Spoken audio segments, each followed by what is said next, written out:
how can props help you in beginner's class? The answer is lots of ways, and behind me I've got a ton of props. So the first one is a yoga block. And a yoga block can help to modify poses. So for example, a triangle pose is a pose that I often see students get into and push themselves to the deepest level, grabbing their toe, their alignment's all off, when actually if you place a block right by your foot, place your hand on it, it feels so much better. It feels better in my body, to be honest. So getting your students to play around with how blocks can support them to modify poses is great. And it's also the wording. We're not saying to make it easier. We're just saying to modify it for your body so it's more appropriate for you, so it feels better. The second way is it can provide support. So a wonderful one, actually there are two wonderful ones I love. Supported bridge pose, when you place the block under the sacrum, that flat bony part at the bottom of your spine, and you can mount over the block. You can place it on the second level or you can place it on the first level.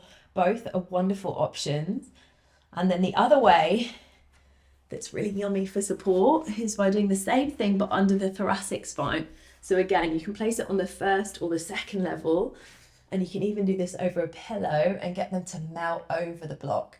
And if they have it on the other level, they might want another block underneath their head or a cushion underneath their head. Both are super yummy modifications. The next way is it can help and assist them with alignment. So an example that I really love is for tabletop pose. So start to think about the pelvis, and you can use imagery and say, imagine you have a tray of drinks on your sacrum, on your lower back, or you place the block there and you get them to feel that. So then if they're shifting all over the place, they can feel that the block is actually going to move, and then you can get them to move limbs as well and see if they can keep everything steady and use the muscles that you want them to use.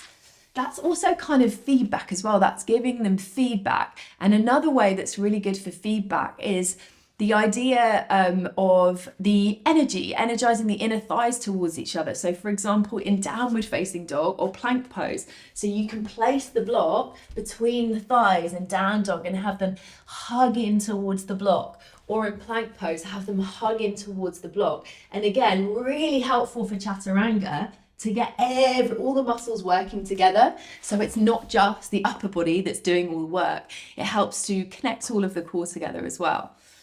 So the next way we can do it is to bring the floor closer to the hands, kind of what we were doing in triangle pose, but the other way that we often think of it is with Uttanasana, so our forward fold. You can have blocks underneath the hands. You could have two. I'm so sorry I couldn't find my second block. My daughter has a habit of hiding them. But you have the blocks underneath the hands, and then you can do the same for half moon pose as well. Another one that people find it really hard to keep open, and they can close off when they have the hand down, whereas if you give them a little bit more height, they can find that little bit more opening through the side body.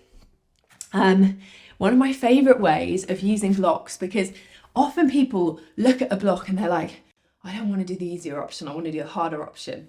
So to remind them that blocks doesn't necessarily mean easier, you can do a class themed on like rocking a block, so intensifying things with a block. So for example, things like Navasana with a block, you can balance the block on the shins and then go between low boat and high boat and play with that. You can even do little side to side boats with it. You can put it on your sacrum again in plank pose and move the limbs, do round the clock and move all the limbs, or even work on stability if you had a stability theme class, passing the block from side to side without dropping it. And then what was my last idea? Oh, you can use it as a cushion for seated poses. Obviously, an actual cushion works as well, but some people just need a little bit more height on their seat. So bringing them onto a block for a seated cross-leg posture can be really helpful. You can also use it underneath the thighs for things like Baddha Konasana and even reclined Baddha Konasana. Imagine I have a block under both thighs.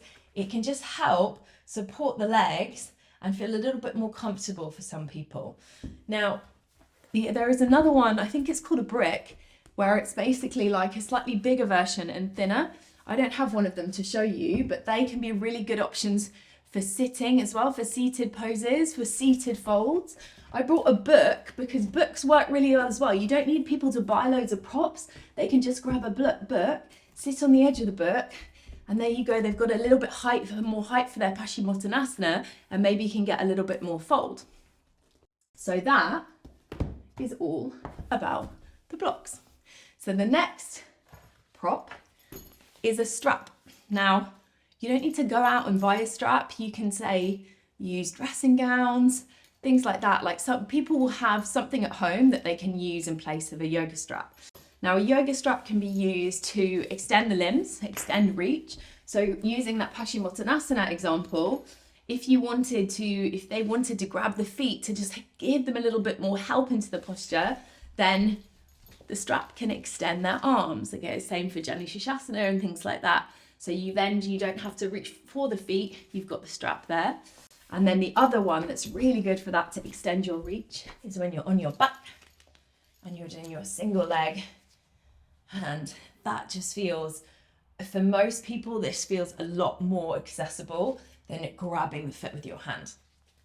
And then the second thing is lots of people, I find particularly, or it can be very true for people who do lots of gym work and are very strong but don't have much mobility and flexibility, really struggle to clasp their hands behind their back. So a strap can help you clasp the hands behind the back. So for example, in a Uttanasana with a lock, you could hold onto a strap instead of having the hands interlaced. What's always an interesting one for this pose though is to get people who find this easy to let go and see if they can bring their hands back together. Jump up and do it now. It's surprisingly hard. So the point of me saying that is you can get people to play with things without using a strap like that. Doing that is so hard. Or, for example, doing tiger, some people can't grab their foot, and yeah, you could use a strap. You can even use a strap to work on bringing the arm overhead, but get people to let go and see if their shape changes, because lots of people will just automatically do that. Just little fun ways to bring things into classes and to make things feel accessible for everyone. So if some people are struggling with that range of motion, that you just get everyone to not grab on and see what happens. Make it a little bit challenging for everyone. The next prop is a blanket. Always super useful. All of those seated poses that I did, being on a rolled up blanket can be really nice. Just coming to the edge of it can just give you that little bit more hinge forward. So blankets are really good. They're also very good padding. So some people have really sensitive knees, some people have quite thin yoga mats, so need a little bit more padding, say for tabletop poses or for lunges. Having a blanket is really, really helpful. And then, of course, blankets can be lovely to bring in like deep relaxation. If you wanted to do a really long shavasana, then having blankets to hand can be a really nice idea. So people feel warm and cozy and aren't distracted by temperature or anything like that. And the last thing is bolsters. I don't actually have any bolsters, so I've just grabbed some cushions. I love cushions. Cushions are great. They bring that's the extra into poses. So I love doing child's pose with pillows underneath the torso, melting your body over, and then turning your head to the side. Sorry if that was a bit funny, my microphone. The other one is cushions can be really lovely for Baddha Konasana. Like I said with the blocks, having cushions underneath is so good.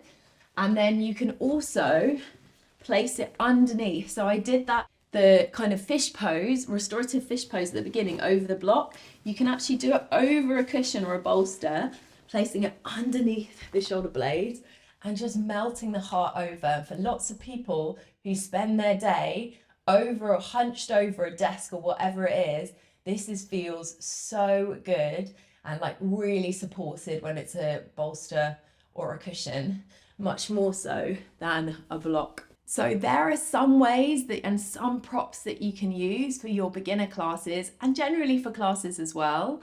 There are more, of course there are more. Play around with ideas. I'm going to give you a little space of time now to just jot down some different ways you can use these four different props, different poses you can integrate them with, and also any other props you can think of. Jot them down now, which will help to inspire your future classes, whether beginner or whether more intermediate or advanced.